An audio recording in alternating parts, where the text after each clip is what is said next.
Continuamos con la segunda escuela lírica del siglo XVII, del barroco, que es a la que llamamos culteranismo o gongorismo. Las características van a ser que, a la contra que el conceptismo, que su preocupación era en lo que se decía, en la idea en sí, el culteranismo lo que se va a fijar es en cómo se dice. La máxima preocupación es la expresión, el cómo se dicen las cosas, no lo que se dice. ¿Por qué lo que le importa es el cómo? Es decir, la belleza que se genera al expresar una idea. Porque realmente sus ideas no son originales.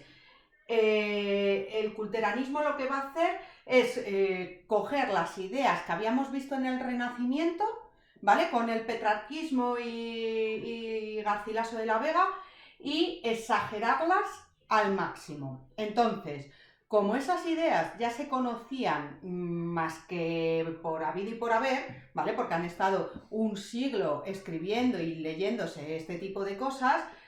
Ahora lo que importa para darle ese toque de novedad no es lo que se dice, porque está diciendo lo mismo que decía, es decir, va a hablar de amor, va a hablar de temática pastoril, de esa naturaleza idealizada, etcétera, pero diciéndolo de una manera diferente, exagerándolo al máximo.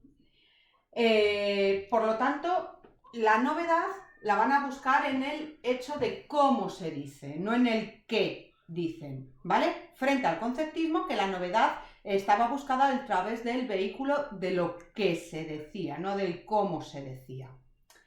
Vale, para llevar a cabo esta exageración de esta temática ya tan sabida del Renacimiento, ¿vale? Y embellecer al grado superlativo el cómo se dice, la manera de expresión, ¿qué van a utilizar? El uso de cultismos, de muchísimos cultismos, pero de una forma abusiva, ¿vale? Dentro de un mismo poema, ¿vale? Incluso prácticamente en cada verso. Esto, por un lado, hace que la expresión sea diferente, pero además también lo convierte en un arte muy elitista. Tanto el conceptismo como el culteranismo va a ser un arte para una minoría. No todo el mundo, o mejor dicho, solo una minoría estaba capacitada para entender esto, pues porque no tenían la vasta cultura que se necesitaba como para entenderlo. Por ejemplo, dice: pintadas aves, cítaras de pluma, dosel al día y tálamo de noche. Fijaros que para describir a las aves, ¿vale? Esa naturaleza en la que se quiere recrear, etcétera, lo hace de una manera tan sumamente complicada que prácticamente no se entiende lo que se está diciendo, ¿vale? Y nos añade además estos dos términos que serían cultismos. Por otro lado, va a utilizar una sintaxis latina. ¿Esto qué quiere decir? La sintaxis latina para nosotros ya implica un hipérbaton. ¿Por qué? Porque en latín es obligatorio que el verbo vaya al final de la frase, por ejemplo, mientras que para nosotros eso es totalmente anómalo, ¿vale? Por tanto, se va a hacer un uso también exageradísimo del hipérbaton, ¿vale? Pero exageradísima más no poder, como os voy a demostrar ahora, ¿vale? Muchas veces vas leyendo y cuando te das cuenta dices, no estoy entendiendo nada. Lo primero que tengo que hacer es analizar la oración y colocarla para poder entender lo que dice. Fijaros, dice, esto es la descripción del gigante Polifemo, ¿vale?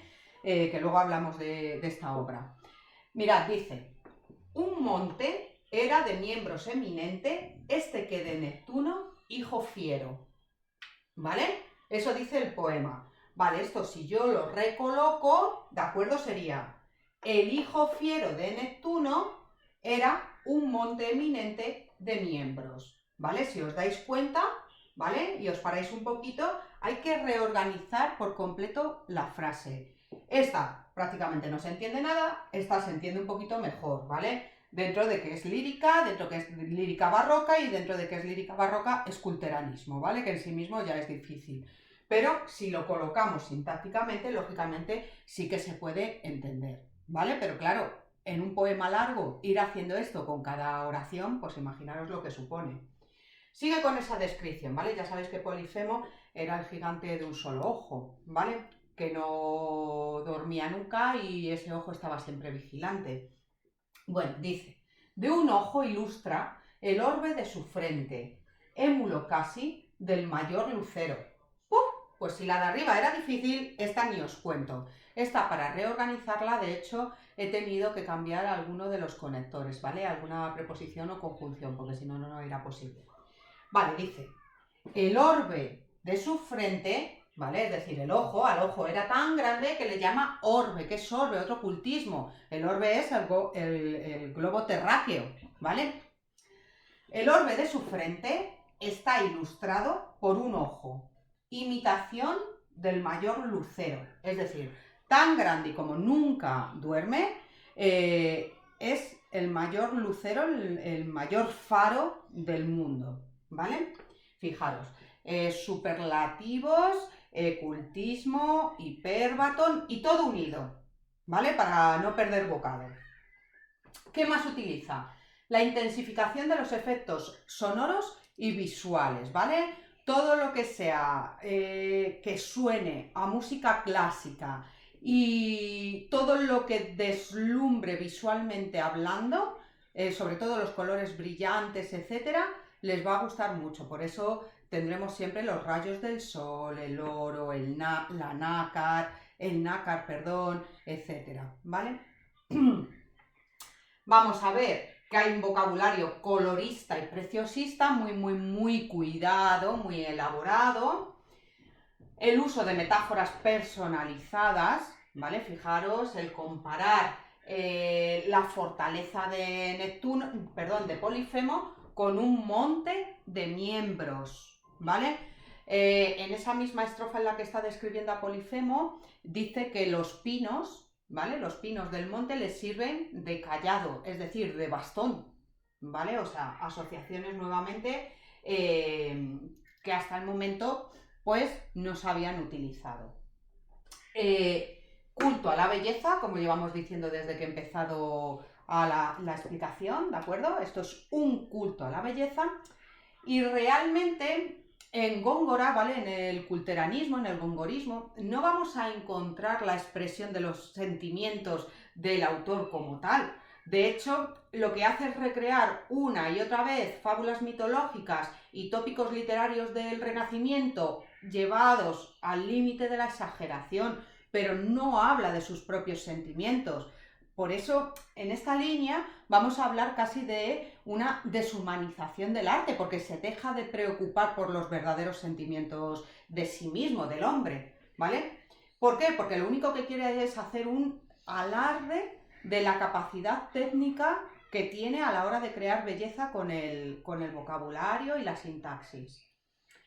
Y luego vamos a ver también un gusto por la métrica popular, ¿vale? Sobre todo por los romances y las letrillas, ¿de acuerdo?